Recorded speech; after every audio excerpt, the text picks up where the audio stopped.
Hello दोस्तों, मैं ओम झाजड़िया। आज आपको रीट लेवल 2 में किस प्रकार आपको पेपर अटेम्प्ट करना है और किस प्रकार आपको पेपर सरल करना है उसके बारे में थोड़ा बताने जा रहा हूं। ध्यान से इनको आप सुने और आपकी कोई भी क्वेरी हो तो वो आप मुझे मैसेज के ज़रिए, कमेंट के ज़रिए पूछ सकते हैं। यहाँ पर अपन बात करें तो पहला जो आपका काम है ये है कि आपको सेंटर पर तय समय पर पहुँचना है। जो भी आपकी पारी है, जैसे 23 को या 24 जिस दिनांक को आपको है पेपर, और जिस पारी में आपका पेपर है उस पारी में आपको तय समय से पहले पहुंचना है। आपको जैसे 3 से शाम वाली पारी जो है उसमें आपको 2 बजे तक एंट्री है, तो आपको वहां पर कम से कम 1 बजे तक पहुंचना है। तय समय से कम आधे से 1 घंटे तक आपको पहले सेंटर पर पहुंचना है। इससे क्या होगा कि आप मानसिक रूप से इस बात के लिए तैयार हो जाएंगे, आपके अंदर एक सेटिस्फेक्शन रहेगा कि हम सेंटर पर तय समय पर पहुंच चुके हैं, तो आपकी संतुष्टि का भाव वहां पर रहेगा। उसके बाद अपने को क्या करना है, जैसे ही आपको अंदर एंट्री दी जाती है, एंट्री देने के बाद आप अपने स्थान को, अपने रूम को जरूर अच्छे से देख लें कि आप जिस प्रॉपर रूम में आपकी, जहां पर आपका पेपर है या आपकी जहां सिटिंग की गई है उसी प्रॉपर रूम में और प्रॉपर सीट पर आप बैठे हैं। आपके सामने बैठक व्यवस्था लिखी हुई होती है बोर्ड के ऊपर, उस बैठक व्यवस्था से मिलान कर आप अपनी तय समय पर और तय सीट पर बैठें, जिससे आपका आधा काम हो जाएगा। आप मानसिक रूप से इस बात के लिए तैयार रहेंगे कि आप, मतलब आपके अंदर कोई हड़बड़ाहट नहीं होगी, आप आराम से पेपर देने के लिए तैयार रहेंगे। आगे अपन बात करें तो पेपर जो है आपको, अगर मैं शाम की पारी की बात करूं तो 10 मिनट पहले उस रूम में वीक्षक के पास पेपर आ जाएगा और 5 मिनट पहले, एग्जाम शुरू होने से 5 मिनट पहले आपको पेपर मिल जाएगा। आपको उस पेपर को क्या करना है, आपको ओएमआर सीट में जो डिटेल्स हैं पहले वो डिटेल्स भर लेनी है। आराम से, सावधानी से रोल नंबर वगैरह आप नीले या काले बॉल पेन से भर सकते हैं। आराम से आपको सावधानी से ओएमआर सीट की सभी एंट्रीज को पूरा करना है। ध्यान रखते हुए कोई गलत गोला या गलत रोल नंबर वगैरह आप नहीं भर दें। अगर आपको कोई भी बात समझ में नहीं आती है तो आपके कक्षा कक्ष में उपस्थित किसी भी वीक्षक से आप इसके बारे में जानकारी ले सकते हैं और डिटेल आराम से भर सकते हैं। डिटेल भरने के बाद आपको, जैसे ही आपका पेपर स्टार्ट होता है, जैसे सुबह की पारी में 10 बजे और शाम वाली पारी में 2-3 बजे आपका पेपर स्टार्ट होता है, तो पेपर स्टार्ट होते ही आपका सबसे पहला काम है ओएमआर सीट को पॉलीथीन में से निकालने के बाद उसको पहले आप चेक करें क्या आपकी ओएमआर सीट में सभी पृष्ठ जो हैं वो सही हैं। ओएमआर सीट आपकी कटी फटी नहीं है, कोई पृष्ठ कम तो नहीं है। उसको आप 5 मिनट के अंदर चेक कर लें। क्यों? क्योंकि 5 मिनट के बाद आपकी ओएमआर सीट चेंज नहीं हो पाएगी, आपका पेपर चेंज नहीं हो पाएगा। तो ये काम जो आपको है वो 5 मिनट के अंदर अंदर करना है। ओएमआर सीट और पेपर दोनों को अच्छे से चेक कर लें कि एकदम सही हैं और उसके बाद अपना पेपर आप स्टार्ट करें। पेपर को सरल आपको किस प्रकार से करना है, किस तरीके से करना है, वो रणनीति जो है वो आपको पहले से ही सेंटर पर बनाकर जानी है। आपको ये दिमाग में पिक्चर क्लियर होनी चाहिए कि कौन सा सेक्शन मुझे पहले करना है और कौन सा सेक्शन मुझे बाद में करना है, कौन से सेक्शन को किस क्रम में करना है, उसका आप पहले से ही डिसाइड रखें और उसी के अनुरूप आप एग्जाम हॉल में काम करें। आपको जैसे जिस सब्जेक्ट में ज़्यादा इंटरेस्ट है या जो सब्जेक्ट आपका ज़्यादा अच्छा क्लियर है, आप सबसे पहले उसी सब्जेक्ट को करें। ऐसा नहीं हो कि जो सब्जेक्ट अपना कमज़ोर है, मान लो जिसके पास इंग्लिश या संस्कृत है और वो अपना सबसे वीक सब्जेक्ट है, तो उसको सबसे पहले करने की गलती आप नहीं करें। जो भी सब्जेक्ट आपका सबसे स्ट्रॉन्ग है, मैं ये नहीं कहता कि मैथ साइंस है या साइको है या हिंदी है, कौन सा है वो आप पर डिपेंड करता है।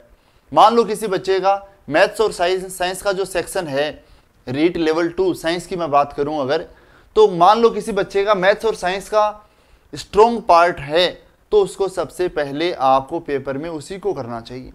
सबसे पहले आप क्या करें, आप इस मैथ साइंस वाले सेक्शन को निकालें और इस सेक्शन में जो 60 क्वेश्चंस दे रखे हैं उनको आप सरल करें। सरल करने का तरीका क्या होना चाहिए आपका, आप प्रश्न संख्या जैसे कहाँ से भी जो शुरू हैं, इनके प्रश्न जहाँ से शुरू हैं, जैसे 31 नंबर से शुरू हैं या 61 नंबर से शुरू हैं या 91 नंबर से शुरू हैं, जहां से भी हैं, मान लो 91 नंबर क्वेश्चन से मैथ्स और साइंस का आपको दे रखा है, तो 91, 92, 93 इस प्रकार आपको क्वेश्चंस दे रखे होंगे। आपको करना क्या है, आपको पहले जैसे क्वेश्चन नंबर 91 आपने किया, आपको क्वेश्चन नंबर 91 आता है, आपने कर लिया। 92 नंबर आपने किया, उसको भी चलो आपने कर लिया। 93 नंबर क्वेश्चन आपने देखा, ये मैथ्स का क्वेश्चन आया, लेकिन ये नया प्रश्न है, आपने इसको पहले नहीं किया हुआ है, एकदम नया क्वेश्चन आपके सामने आ गया, तो आप एक बार के लिए इसको छोड़ दें। आपको लगा कि बहुत आसान है तब तो कर लें आप, लेकिन ये लग रहा है कि आपको इसमें क्वेश्चन में दिक्कत हो सकती है, लेंदी क्वेश्चन है, नया क्वेश्चन है, तो आप एक बार के लिए उसको ड्रॉप कर दें क्वेश्चन को। आप बाद में करेंगे इसको, अपन इसको छोड़ेंगे नहीं, लेकिन अपन इसको पहले नहीं करके अपन इसको बाद में करेंगे। आप उसको राउंड लगाएं और उस 93 नंबर के क्वेश्चन को जैसे आपने छोड़ दिया, आगे आपने देखा 94 आपको आ रहा, आपने कर लिया। 95 नंबर क्वेश्चन दोबारा कोई साइंस का क्वेश्चन आ गया जिसमें आपको कंफ्यूजन की स्थिति है, तो ऐसी स्थिति में इस क्वेश्चन को आप राउंड लगाएं और इसको भी एक बार आप इसको छोड़ दें। इस तरीके से आपको करते हुए इन 60 प्रश्नों को पूरा करना है। जैसे ही आपने 60 क्वेश्चंस कंप्लीट किए, तो हो सकता है उन 60 में से आपने 40 प्रश्न कर दिए हो, 10 प्रश्न आपको नहीं आते हो सकता है 5-7 क्वेश्चंस ऐसे हों जो राउंड लगाकर आपने मैथ्स के हों या साइंस के हों जिनको छोड़ दिया हो बाद में करने के लिए। आपको ये लगा इनमें कन्फ्यूजन हो सकता है, ऐसा भी हो सकता है कि ये क्वेश्चन आपने किया पर आपसे हुआ नहीं, आसान प्रश्न था, तो उसको भी अपन बाद में कर सकते हैं। ऐसे करते करते जो भी क्वेश्चंस बचेंगे उनको अपन पहले नहीं करेंगे, उनको अपन बाद में करेंगे। इन 60 प्रश्नों में से 40, 30, 35, 40, 45 जितने भी आपने कर लिए, उनको पहले आप ओएमआर शीट में भर लें, उनको आप ओएमआर शीट में भर लें। उसके बाद आपका जो भी स्ट्रॉन्ग सब्जेक्ट है, जैसे मान लो ये आपने कर लिया, आपको हिंदी ठीक आती है, तो उसके बाद आप हिंदी को सरल करें। प्रश्नों को सरल करने का तरीका आपका वही होना चाहिए, आपको जो सबसे सही कंफर्म क्वेश्चन है उसको कर दो आप, जिनमें कंफ्यूजन की स्थिति है या जो नहीं आ रहा है उसको आप पहले राउंड में सरल नहीं करें, उनको आप राउंड करते हुए छोड़ते जाएं। सेकंड राउंड आपने ये किया, हिंदी के 30 क्वेश्चन किए और 30 क्वेश्चन जैसे ही आपके हुए, उनमें से चाहे आप 25 करो चाहे आपके 20 क्वेश्चन हो, आप उसको ओएमआर शीट में भर दें। ऐसा नहीं हो कि बाद के लिए सभी ओएमआर शीट में भरने के लिए आप क्वेश्चंस को रख लो, नहीं, जैसे ही आपने एक सेक्शन कंप्लीट किया उसको आप ओएमआर शीट में उसी समय भर दें, बाद के लिए नहीं छोड़ें। आपने मान लो हिंदी कंप्लीट कर लिया, हिंदी के बाद आपने साइको स्टार्ट कर दिया, किसी बच्चे का साइको अच्छा तो उसने साइको स्टार्ट कर दिया, तीसरे नंबर पर साइको उसने देखा, प्रश्नों को देखते गए, आ रहा है उसको कर लिया, नहीं आ रहा उसको छोड़ दिया। जो कंफ्यूजन की स्थिति वाला है उसमें कंफ्यूज नहीं होकर उसको राउंड लगाकर आपने छोड़ दिया। इसके भी कंप्लीट क्वेश्चन आपने कर लिए, आप इनको भी ओएमआर शीट में भर लें। उसके बाद सबसे जो वीक अपना टॉपिक था, कोई भी सेक्शन है, उस वीक टॉपिक पर या वीक सेक्शन पर अपनाएं और उनके प्रश्नों को सरल करेंगे। सरल करने का तरीका सबका सेम है, कोई भी सेक्शन हो चाहे, आपको कंफ्यूज होना नहीं है बिल्कुल भी, और कंफ्यूजन वाले क्वेश्चंस पहले राउंड में नहीं करने हैं। आपको जो बिल्कुल क्लियर है, आपको ये है कि कंफर्म ये क्वेश्चन है, ये आंसर है, ये आंसर है, ये आंसर है, उनको करते जाएं। और इसके भी सभी क्वेश्चंस जितने भी आपसे हों, चाहे संस्कृत जिसके वो संस्कृत, इंग्लिश जिसके वो इंग्लिश, कंफर्म क्वेश्चन है उनको भी आप करें और उनको भी आप ओएमआर शीट में भर लें। आपने एक राउंड कंप्लीट कर लिया है और एक राउंड में वो सभी क्वेश्चंस आपने कर लिए हैं जो आपको पेपर के अंदर 100% आते हैं। इससे क्या होगा कि आपका कॉन्फिडेंस लेवल बढ़ जाएगा, आपको ये संतुष्टि का भाव हो जाएगा कि हाँ, जितना मुझे आता था उतना मैं कर चुका हूँ या कर चुकी हूँ, जिससे अपना कॉन्फिडेंस लेवल बढ़ जाएगा। और कॉन्फिडेंस लेवल की ही सारी की सारी यहाँ पर बात होती है। जैसे जैसे आपका कॉन्फिडेंस लेवल बढ़ता जाएगा, वैसे वैसे प्रश्नों के सही होने की संभावनाएं भी आपकी बढ़ती जाएंगी। अब बात करें अपन जो क्वेश्चंस आपने राउंड लगाकर छोड़ दिए थे बाद में करने के लिए, अब आप सेकंड राउंड में उन सभी प्रश्नों को देखेंगे जो आपने गोले लगाकर छोड़े थे। कि ये क्वेश्चन जो था, जैसे मान लो क्वेश्चन नंबर 93 था, आपने इसको पहले छोड़ दिया था, अब ये कंफ्यूजन वाला क्वेश्चन है, तो अब आप इसको सरल करने का प्रयास करें। अब अगर आप कंफ्यूज भी हो जाएंगे तो भी कोई दिक्कत नहीं है। क्यों नहीं है? क्योंकि जो प्रश्न आपको आ रहे थे वो तो आप पहले ही कर चुके हैं। आप इसके बाद जैसे क्वेश्चन नंबर मान लो 95 आपको नहीं आ रहा था, जो कंफ्यूजन का था या जो नया प्रश्न था, अब आप उसमें रिस्क ले सकते हैं, आप उसकी कैलकुलेशन को अच्छे से कर सकते हैं। अब दोबारा आप ट्राई कर सकते हैं उसको, आप उसको समय दे सकते हैं। इस प्रकार प्रत्येक सेक्शन में आप दोबारा जाएंगे, जो क्रम आपने पहले से डिसाइड कर रखा है, जैसे पहले ये क्रम है, उसके बाद ये है, उसके बाद ये है, उसके बाद ये है, तो प्रत्येक सेक्शन में आप दोबारा जाएं और जो सेक्शन में आपसे प्रश्न हो जाएं उनको दोबारा आप ओएमआर शीट में भरते जाएं और उनको करते जाएं। यहां पर ये 2 राउंड आपके एग्जाम में होने चाहिए। पहले राउंड में आपको कंफर्म क्वेश्चन है वो करने हैं, ओएमआर शीट में भरना है। दूसरे राउंड में केवल उन्हीं प्रश्नों को आपको करना है जहां पर आपको कंफ्यूजन वाले थे, जो कंफ्यूजन वाले क्वेश्चंस थे उनको करें और उनको भी आप ओएमआर शीट में भरते जाएं। यहां पर पेपर सरल करते समय मैथ्स और साइंस के विद्यार्थियों को विशेष सलाह मैं ये देना चाहूंगा कि आप मैथ्स के मामले में ये ध्यान रखें। क्या ध्यान आपको रखना है कि आप मैथ्स के जो भी क्वेश्चंस आए, जैसे आपसे 30 क्वेश्चंस मैथ के पूछे जाएंगे और 30 क्वेश्चंस साइंस के पूछे जाएंगे। यहां पर मैथ के जो 30 क्वेश्चंस होंगे उन प्रश्नों में आपको, जैसे आपने पहला प्रश्न कर लिया, दूसरा प्रश्न आपने कर लिया, मान लो आपने प्रश्न पहला कर लिया, दूसरा कर लिया, तीसरे प्रश्न में आप गए तो तीसरे प्रश्न को आपको आता तो है, तीसरा क्वेश्चन आपको आता तो है, आपने एक बार सरल किया, सरल कर लिया, लेकिन आपका जो आंसर है वो आंसर नहीं आ रहा, ये ऑप्शन में आपको मिल नहीं रहा, तो आपको क्या करें फिर?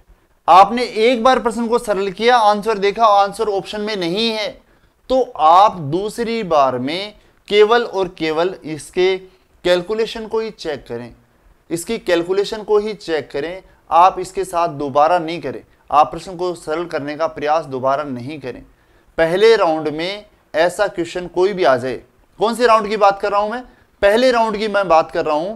पहले राउंड में आपने मैथ का कोई क्वेश्चन सोल्व किया और उसका ऑप्शन आपको नहीं मिल रहा, आपसे क्वेश्चन सोल्व नहीं हो रहा, तो आप प्रश्न को दोबारा सरल करने का प्रयास नहीं करें।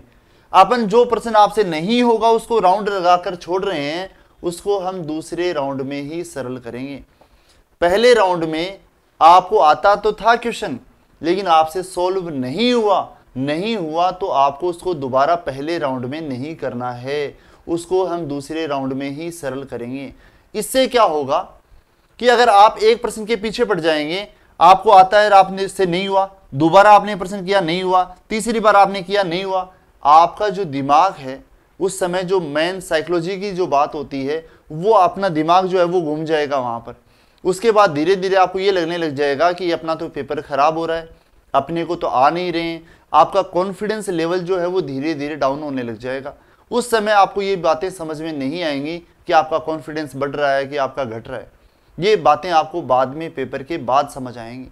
ध्यान रखें, किसी भी क्वेश्चन को में पहले राउंड में आपको उलझना नहीं है, आपको जो उलझन वाले क्वेश्चंस हैं उनको केवल और केवल दूसरे राउंड में ही देखना है। यहां पर आपसे एक बार में नहीं हुआ तो उसको को आप दूसरे राउंड में प्रयास करें, पहले राउंड में उसके पास दोबारा प्रयास आपको किसी भी क्वेश्चन में मैथ में नहीं करना है। ओके, और विशेष बात ये भी ध्यान रखें, प्रत्येक सेक्शन को करने के बाद उस सेक्शन को कंप्लीट आप ओएमआर शीट में भरें, उसके बाद ही अगला सेक्शन आप स्टार्ट करें। इस बात का विशेष ध्यान रखें। काफ़ी अभ्यर्थी ऐसे होते हैं जो लास्ट के लिए रखते हैं कि पहले पूरा पेपर सरल कर लेते हैं और लास्ट में अपन गोले काले कर लेंगे, ऐसा नहीं होना चाहिए। आप एक एक सेक्शन को करें और एक एक सेक्शन को आप भरें तो वो ज़्यादा बेटर रहता है।